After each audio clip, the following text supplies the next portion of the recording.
Welcome to today's broadcast. Trump's indicted. I just wanted to be online to celebrate a little. And of course, to hope for peace, to hope for a minimum of violent tantrums being thrown by Donald Trump supporters. And we can start by listening to Lindsey Graham sound like he's going to cry, as well as speculate a little bit about will the Secret Service managed to get it together in order to bring Trump in. Apparently, he's requested to turn himself in to be arrested tomorrow, and is claiming that Secret Service haven't had enough time to prepare. Ron DeSantis is also posting on Twitter that he will not adhere to the law, and he says multiple times Soros-backed District Attorney Alvin Bragg, and that's kind of he'll do that. But yes, let's watch Lindsey Graham be very sad and a little bit orange, and we'll speculate about why that is. Why are you crying, Lindsey Graham? You do it. You take if you got a pile of crap and you chop it up 34 times, it's still a pile of crap. It's duplicitous charging. They're trying to smear the guy. They're trying to take cases that nobody else would take and resurrect them. This is literally legal voodoo. How do you do it? You take if you got a pile of crap and you chop it up 34 times, it's still a pile of crap. It's duplicitous charging. I think he's trying to say duplicitous there, but he's very emotional. Smear the guy. They're trying to take cases that nobody else would take and resurrect them. This is literally legal voodoo. Legal voodoo. Okay. So shall we analyze that a little bit? He's sad. He's upset. He's pushing a narrative that other people should be sad and upset and feel like it's an injustice. There's Henry. Hello, Henry and Bob. Nice to see you both. There's a whole bunch of other people being really sad as well. Actually, I know where to find that.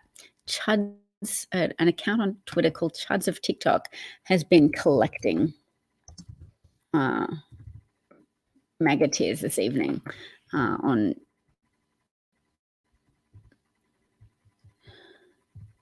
his account. Let me just check. Yes, it is, because he or she, whoever owns this account, said that they were going to start a thread.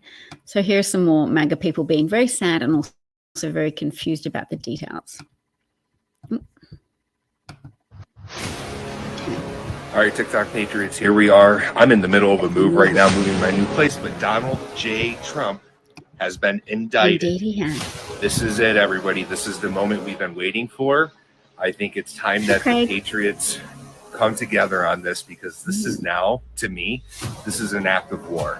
Okay, this is the first time in history that a president has been indicted. It is the first we time know that these charges are false. Stormy Daniels has come out and said that she wants nothing to do with this. So this grand jury that has indicted Trump. That's not true. I just want to say that's not true. Stormy Daniels very much supports Trump being indicted. The statute of limitations were only for 2 years, I believe, or a year. It's been 20 years, and now they're bringing up charges. We are in a police state. We are in a communist country. America is the CCP, if you want. In my eyes, it is. In his eyes, we are living in the Chinese Communist Party, governed Republic of China. And it reminds me of something Donald Trump Jr. said, which Donald Trump Jr. posted or was on a broadcast this evening and said that he had some breaking news, that this was activity that would make Mao, Pol Pot, and Stalin blush. Literally, that was a quote from Donald Trump Jr., that mass murderers, communist leaders who are literally responsible for the deaths of millions of their own countrymen and women, that they would blush that Donald Trump has been indicted by a grand jury in the state of New York. J. Trump indicted, arrested. Here we go, guys. Buckle up, Patriots. Okay, so he hasn't been arrested yet, but he has been indicted. It's time. Buckle up, Patriots. It's what time? Buckle up, Patriots. It's time. Just it's time. Okay, so all right, TikTok Patriots, here we for are. That terrible music. There's the next Trump person is this lady who's sarcastically thanking Democrats and saying this is definitely going to hand the election to Donald Trump, because apparently there's nothing independent voters who often decide the outcome in America, or whose margin of voting numbers can be decisive in an election, that independent voters just will naturally feel so bad for Trump that they will give him the election. Have a listen to this lady. She's a bit special. And just like that, the 2024 presidential election has been given to Mr. Donald J. Trump. Oh, it's been given to the him. Manhattan DA and Democrats for making this a possibility. We really, really appreciate your sacrifices.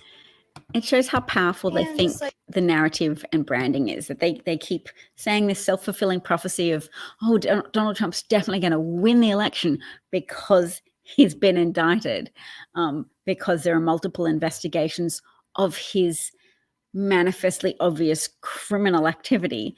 That's somehow going to undo the tendency for Donald Trump to lose elections. He's always lost the popular vote in presidential elections, and he lost the Electoral College vote as well in 2020, as well as motivating sufficient numbers of Democrat voters to the polls in the midterms in 2018 and again in 2022, that it robbed Republicans of victories that they expected.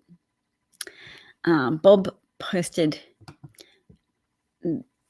that a tweet I posted was funny. I believe that was a copy of a Donald Trump Truth Social tweet that said, yes, I've been indicated, because in his outrage, he's making a spelling mistake, although I often feel that Trump leans into his spelling mistakes to make himself more relatable to the type of people he hopes to enrage and bring onto his side, enrage on his own behalf, to say, people called you stupid all your life, they're calling me stupid now as well. Doesn't that make you feel more bonded to me?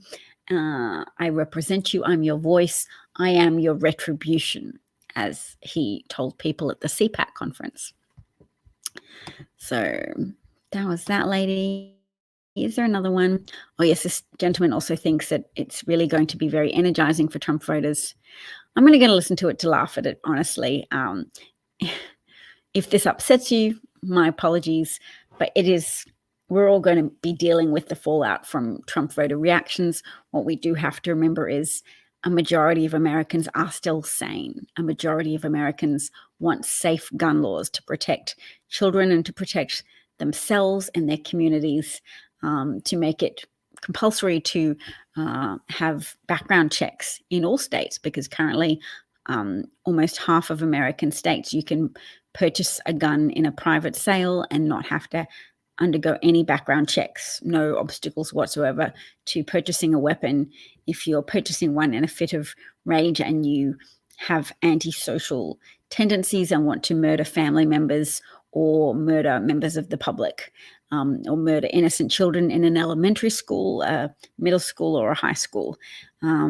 Those are all two readily available options to people in the United States as a direct consequence of Republican obstructionism with regard to gun safety laws and Republican pandering of powerful gun lobbyists who pay them a lot of money to purchase their complicity in the terrorization and murder of American children and American civilians.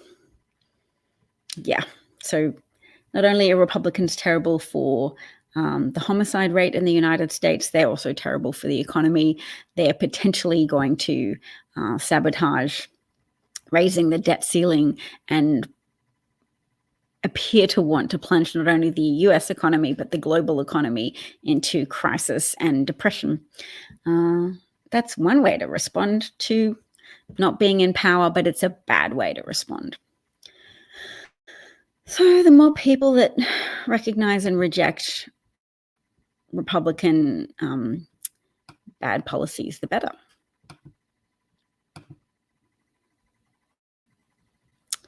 All right, I'm just going to go click on my likes because I know there's a few more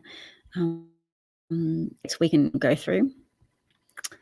This chap says it quite well, so we're going to listen to him because we know it can be helpful sometimes for white people to hear sense sensible talking from other white people, particularly white men, to hear other white men say, look, this is how it is. You don't have to subscribe to white supremacy grievance culture.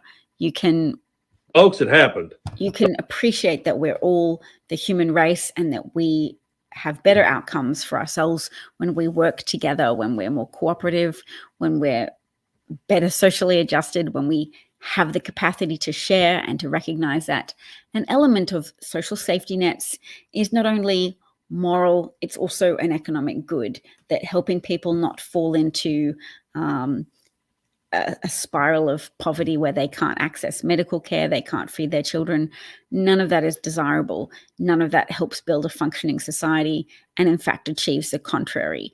And that too many Americans can suffer from jobs that have such low wages they can't survive, or they can't help their family survive, and can't afford access to medical care or adequate supplies of food. So in a wealthy society such as the United States, nobody has to suffer on account of being bullied by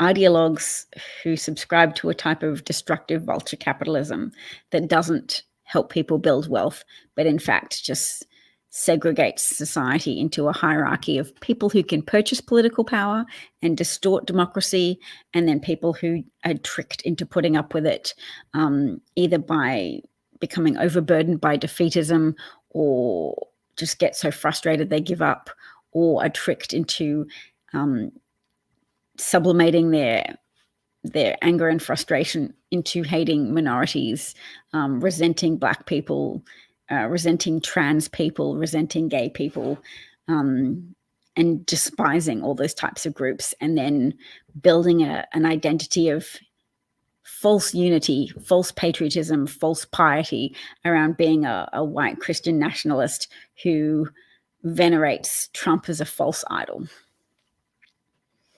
Let's listen to this guy anyway. He's good at putting it simply. I like him.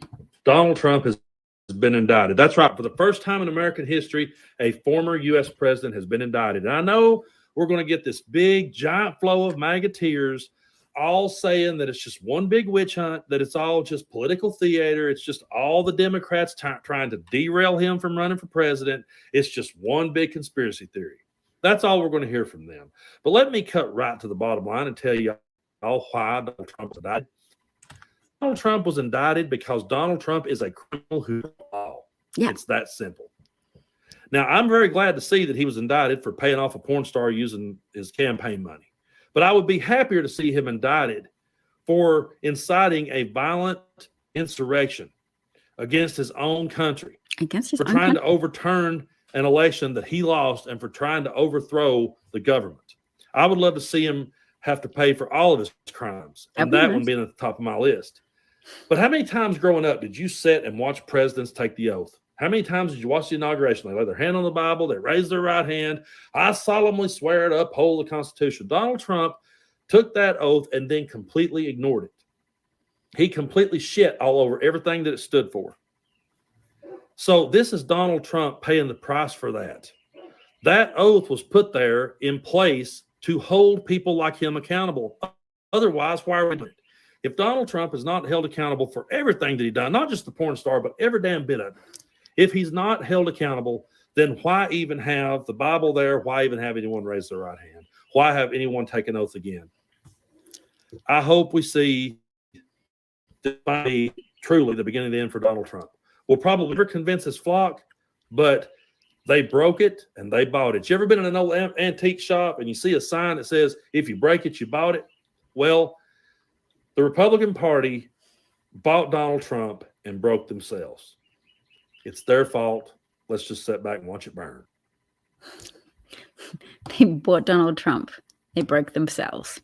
Yeah, although I like to argue that Trumpism has just revealed an unpalatable truth about republicanism, that it was typically built on, or its success was built on attracting a sufficient number of white voters who bought into the false narrative that welfare creates dependency. the false narrative that Americans shouldn't share with each other, and that that taxation was inherently bad. You know, you have to make sure taxation is fair and has adequate oversight and is conducted appropriately, and the IRS has sufficient resources to go after wealthy people and not just go after people with smaller incomes who are easier to audit. That the IRS is funded enough to pursue wealthy tax cheats and to deter wealthy tax cheats from defrauding the society in which they live, the society which is a contributing factor in their ability to build and acquire wealth.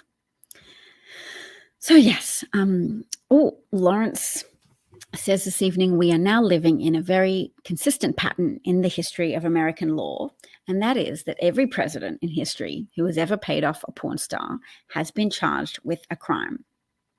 So yes, that covers the unprecedented nature of this. It's unprecedented for a former president to be charged. It was also unprecedented for a former president to engage in so many and varying types of misconduct, malfeasance, and just plain criminal behavior.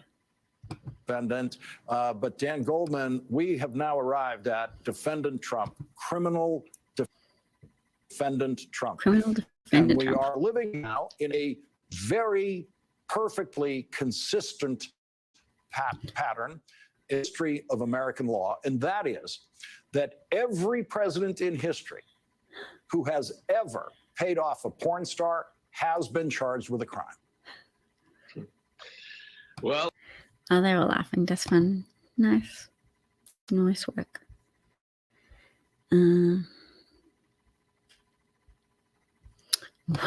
Innocence trending. This is going to be the maggots.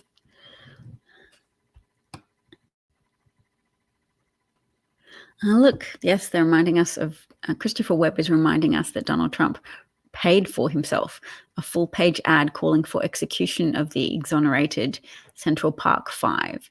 He wrote, "Bring back the death penalty, bring back our police."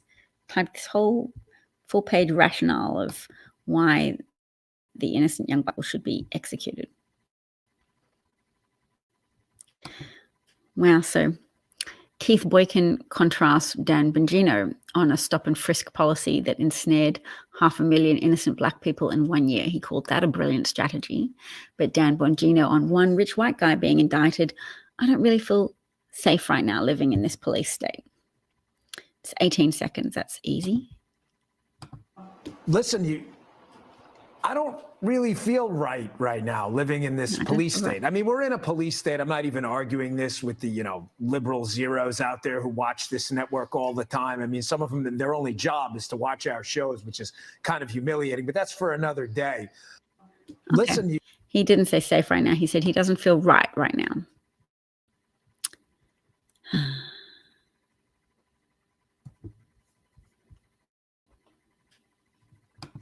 Like, I'm the most investigated innocent person in America. Like, no, she was investigated.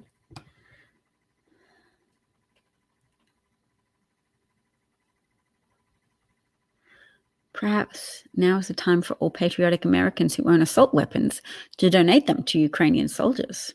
Yes.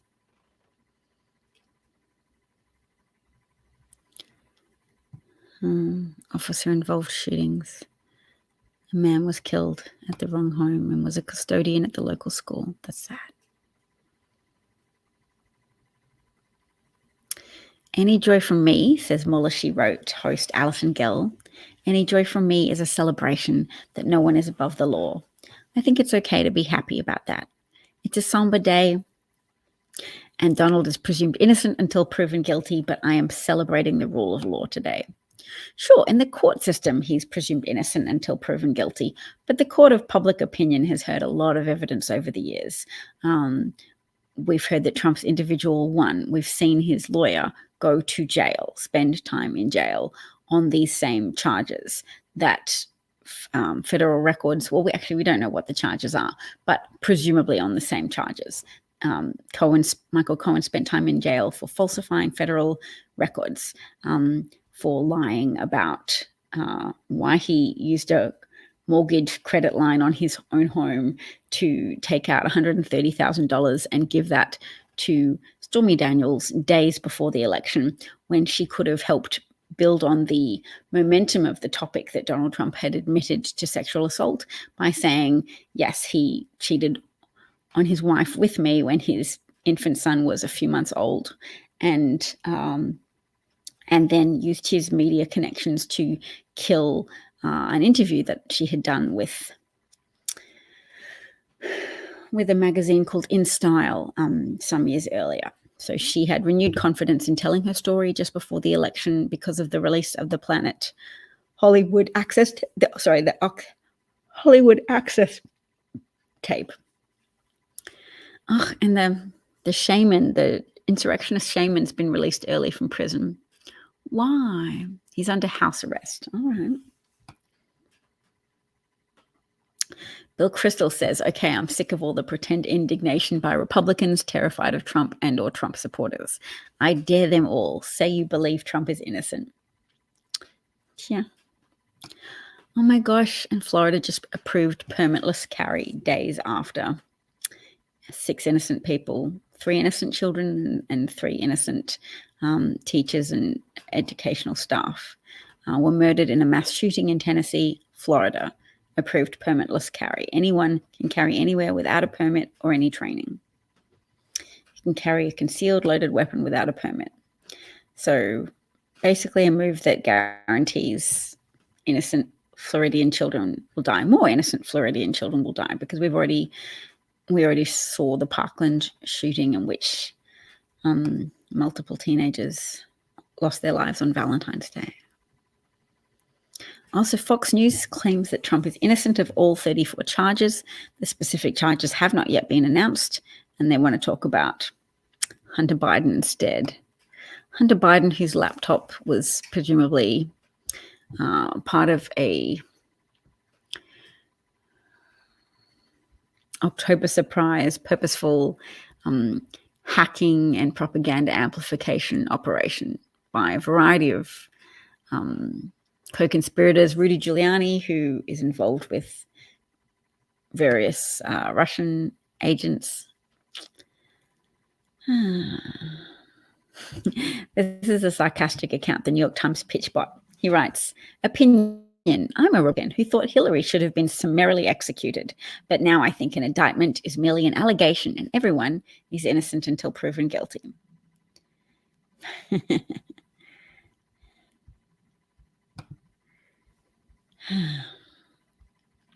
Yep, Democrats are ready to pass laws, gun safety laws, get weapons of war out of the hands of the public, but Republicans don't care. So this is a good sign. The only thing that stops a bad guy with a gun is a congressman with a spine. That'd be nice. I mean,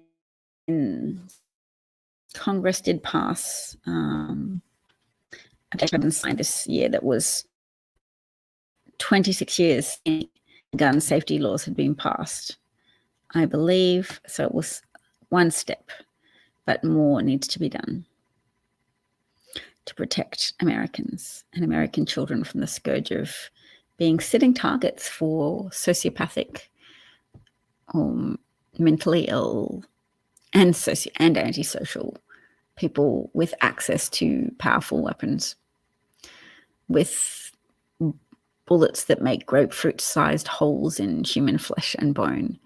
And I don't know, one detail that broke me from just at a relatable level was a detail about one of the murdered children from the Tennessee mass shooting. And that was that this 9-year-old girl had, with other children in the street, learned a portion of Hamilton, the musical.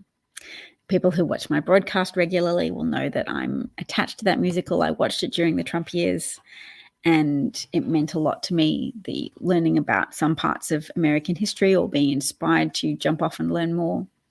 And the songs, the beauty of the music, the interest factor of the wordy, dense lyrics. Anyway, 9-year-olds making an effort to learn Hamilton. That's very impressive.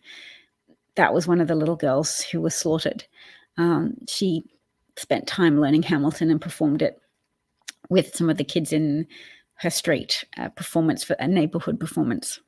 And that's the kind of thing I would be so proud and happy if my 8-year-old daughter did that. She already learns some Hamilton songs, and I'm already impressed with her. So to hear of another girl who was able to take it that next level, who had enough Broadway panache to help organize people, other children, to learn those songs and perform them for members of her street, and that she would die without getting to explore her interests further or go any further with her life. Not even to have enough time to graduate from elementary school without having entry and exit wounds from a AR-15. Actually, it wasn't an AR-15. It was a Kel-Tec 2000. I don't really care. It was a high-powered weapon, that one of 7 weapons that the shooter had purchased, and was under care for an emotional disorder and should not have been able to legally purchase weapons, should have been subject to background checks, but Tennessee doesn't have background checks prior to gun purchases. So we do need stronger federal laws, and we do need better enforcement of those laws, but just even having them, requiring states, compelling states to have mandatory background checks, even for private sales. I remember your profile picture. What happened to Karen McDougal's payoff?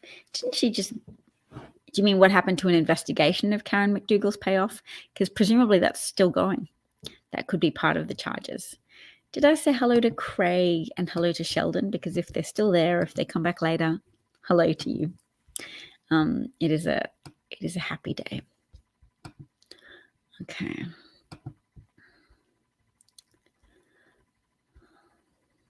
Yeah, so at a legal level, Trump is presumed innocent. At a public level, we are assuming Trump guilty, and we are celebrating his indictment. Trump says it's unthinkable to indict an innocent man and falsely claims, well, that's why we have trials, isn't it? So you get your day in court, Donald. He falsely claims that the Manhattan DA is doing Joe Biden's dirty work, and it will backfire by strengthening the MAGA movement against radical blah, blah. Radical what? Oh, radical monsters. Radical left monsters. Yes, it does sound like Trump sweating. We agree. Trump, yes. Trump and his slum landlord, racist father, denied housing to Black applicants. They stamped a C for colored. They had their staff stamp C for colored on applications for rental tenancy from Black people in order to make their properties little white supremacy havens. He didn't want a Black person counting his money. He wanted 5 innocent Black men to be crucified. Well, guess what? A Black man, Alvin Bragg, just figuratively slapped Trump across the face with an indictment. Yay. And Gwyneth Paltrow, that's not strictly relevant, but Gwyneth Paltrow won her countersuing case from retired optometrist Terry Sanderson, who sued her, claiming that she crashed into him, and she claimed he crashed into her on a ski slope, and he claimed that he'd lost enjoyment. Could no longer enjoy wine tastings, but apparently he wasn't a very good witness. And I don't know, I didn't watch the trial. That's very low tier relevance to anything right now. So we're not going to talk about Gwyneth Paltrow.